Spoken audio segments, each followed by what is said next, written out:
Assalamualaikum warahmatullahi wabarakatuh. Anak-anakku, apa kabarnya hari ini? Semoga anak-anakku semua dalam keadaan sehat walafiat. Amin.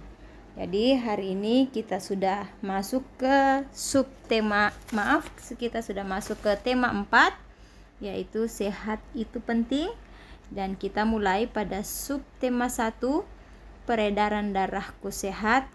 Dan kita akan fokus pada muatan pelajaran IPA. Jadi pada pelajaran IPA, kompetensi dasar yang ingin kita capai yaitu memahami organ peredaran darah dan fungsinya pada hewan dan manusia, serta cara memelihara kesehatan organ peredaran darah manusia. Kita mulai dari yang pertama, organ dan proses peredaran darah manusia. Jadi darah itu beredar di seluruh tubuh manusia. Darah berfungsi untuk mengedarkan bahan-bahan yang dibutuhkan. Apa saja yang dibutuhkan dalam peredaran darah manusia dalam tubuh kita, yaitu oksigen, bahan makanan, dan bahan-bahan lainnya. Jadi pada sistem peredaran artinya mengalirnya darah di dalam tubuh. Ibu guru ulangi, mengalirnya darah di dalam tubuh, itulah yang disebut dengan sistem peredaran darah. Jadi pada manusia, sistem peredaran darahnya terdiri atas 2. Ada yang namanya sistem peredaran darah besar dan ada sistem peredaran darah kecil. Jadi yang dinamakan dengan sistem peredaran darah kecil yaitu darah mengalir dari bilik kanan kemudian menuju ke paru-paru, bilik kanan menuju ke paru-paru, tapi dia melalui arteri pulmonalis.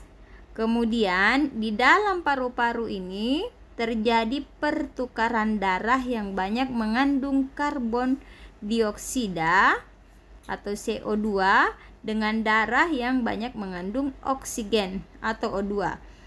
Kemudian darah yang banyak mengandung O2 ini akan kembali ke jantung melalui vena pulmonalis dan kemudian menuju serambi kiri.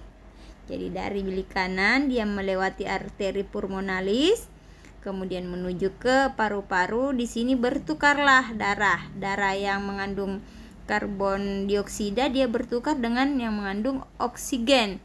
Kemudian melewati vena pulmonalis dan menuju ke serambi kiri.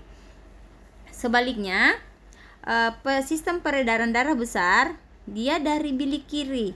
Jadi kalau darah kecil dia dari bilik kanan. Kalau darah besar dia dari bilik kiri. Jadi darah itu mengalir dari bilik kiri jantung ke seluruh tubuh kecuali paru-paru. Dia tidak melewati paru-paru. Jadi selanjutnya melalui arteri besar. Dari arteri besar dia ke seluruh tubuh ya. Jadi dari bilik kiri kemudian menuju arteri besar, aorta, kemudian menuju arteri, lalu ke seluruh tubuh, kemudian menuju ke vena dan menuju berakhir ke serambi kanan. Selanjutnya, pada sistem peredaran darah manusia menggunakan alat peredaran darah. Jadi organ-organ peredaran manusia, yang pertama jantung, yang kedua pembuluh darah, dan yang ketiga paru-paru. Jadi yang pertama dulu jantung. Coba perhatikan, ini jantungnya manusia. Jantung adalah organ tubuh manusia yang berfungsi memompah darah ke seluruh tubuh.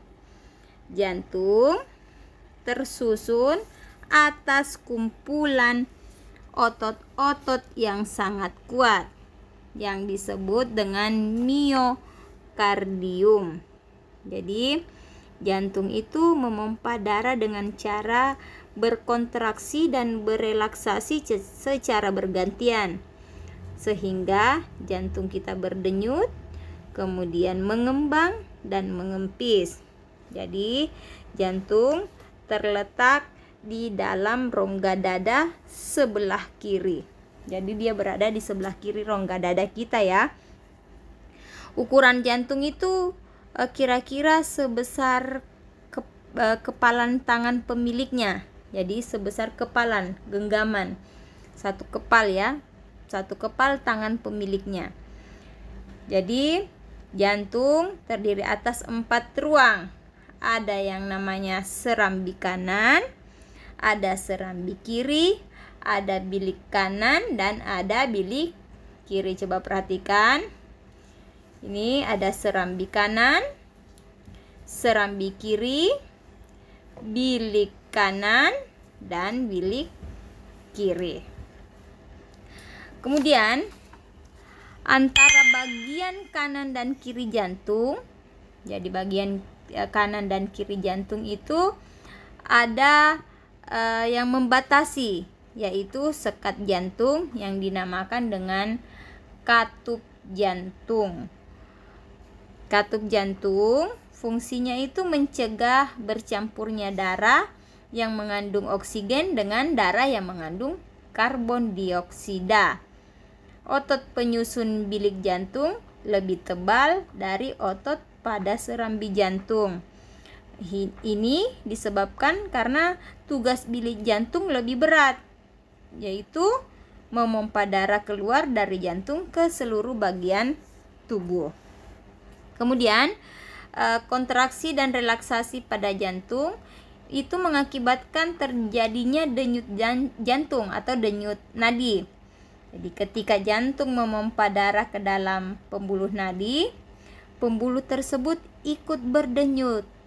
Dengan demikian, melalui denyut nadi, kamu itu bisa menghitung atau mengetahui denyut jantungmu.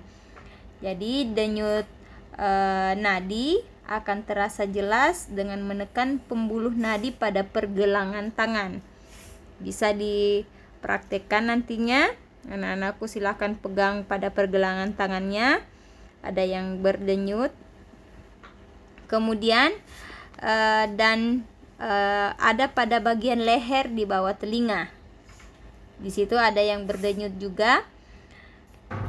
Jadi kemudian yang kedua, yaitu organ peredaran darah yang kedua ya, yaitu pembuluh darah. Pembuluh darah adalah saluran tempat mengalirnya darah dari jantung ke seluruh bagian tubuh ataupun sebaliknya. Jadi berdasarkan aliran darahnya, pembuluh darah itu terbagi dua. Ada pembuluh nadi yang sering disebut dengan arteri, dan ada pembuluh balik yang sering disebut dengan vena. Kemudian organ peredaran darah yang ketiga yaitu paru-paru. Jadi coba diperhatikan. Ini paru-parunya manusia. Jadi dalam proses peredaran darah itu, paru-paru itu punya peranan yang penting, karena paru-paru berperan sebagai penyuplai oksigen ke dalam darah. Jadi paru-paru itu terdiri atas ribuan tabung bercabang. Ini coba dilihat, ini yang bercabang-cabang ini. Tabung bercabang yang jumlahnya ribuan, semakin ke ujung itu semakin kecil. Terus pada ujung yang mengecil terdapat kantong udara. Ini ya, pada ujungnya ini terdapat kantong udara. Kantong udara tersebut dinamakan dengan alveoli. Jadi setiap alveoli itu memiliki jaringan halus kapiler. pada jaringan halus kapiler. Inilah tempat terjadinya pertukaran oksigen dengan karbon dioksida. Kemudian yang kedua, sistem peredaran darah hewan. Jadi sistem peredaran darah hewan itu secara umum terbagi atas sistem peredaran darah terbuka dan sistem peredaran darah tertutup. Jadi sistem peredaran darah terbuka, tekanan darah yang dihasilkan dari kontraksi jantung cukup rendah. Oleh karena itu, sari makanan yang terdorong akan mengalir lebih lambat. Jadi contoh hewan yang mempunyai sistem peredaran darah terbuka yaitu cacing dan jenis serangga. Kemudian yang kedua, sistem peredaran darah tertutup. Jadi kalau sistem peredaran darah tertutup, jantung akan memompa darah secara terus-menerus sehingga tekanan yang didapatkan itu tetap stabil. Hal ini mendorong darah keluar dengan lebih kuat dari pembuluh darah dan memasuki organ jantung dengan kecepatan yang baik. Dalam sistem peredaran darah tertutup, itu darah akan mengalir mulai dari jantung menuju ke wilayah pembuluh kapiler dan kembali lagi ke organ jantung hewan.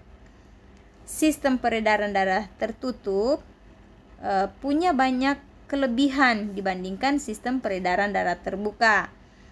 Jadi kalau sistem peredaran darah terbuka, kelebihannya antara lain darah itu mengalir lebih stabil sehingga tekanan dalam pembuluh darah hewan juga ikut stabil. Jadi ada beberapa contoh hewan yang memiliki sistem peredaran darah tertutup, yaitu misalnya pada katak, kemudian pada ikan, pada reptil, dan pada burung. Jadi anak-anakku, itulah penjelasan sistem peredaran darah pada manusia dan sistem peredaran darah pada hewan. Selanjutnya, Ibu Guru punya tugas untuk anak-anakku yang berhubungan dengan materi kita. Di sini ada 4 nomor. Yang pertama, jelaskan yang dimaksud sistem peredaran darah. Kemudian yang kedua, tuliskan 3 organ peredaran darah manusia beserta fungsinya masing-masing. Jadi sebutkan dan apa fungsinya satu persatu ya. Yang ketiga, jelaskan perbedaan apa itu peredaran darah kecil dan bagaimana peredaran darah besar. Yang keempat, tuliskan 2 sistem peredaran darah pada hewan. Setelah kamu tuliskan, kamu jelaskan satu persatu. Jadi anak-anakku, itulah materi kita hari ini dan tugasnya hari ini.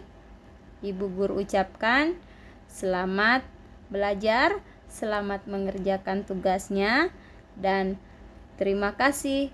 Wassalamualaikum warahmatullahi wabarakatuh.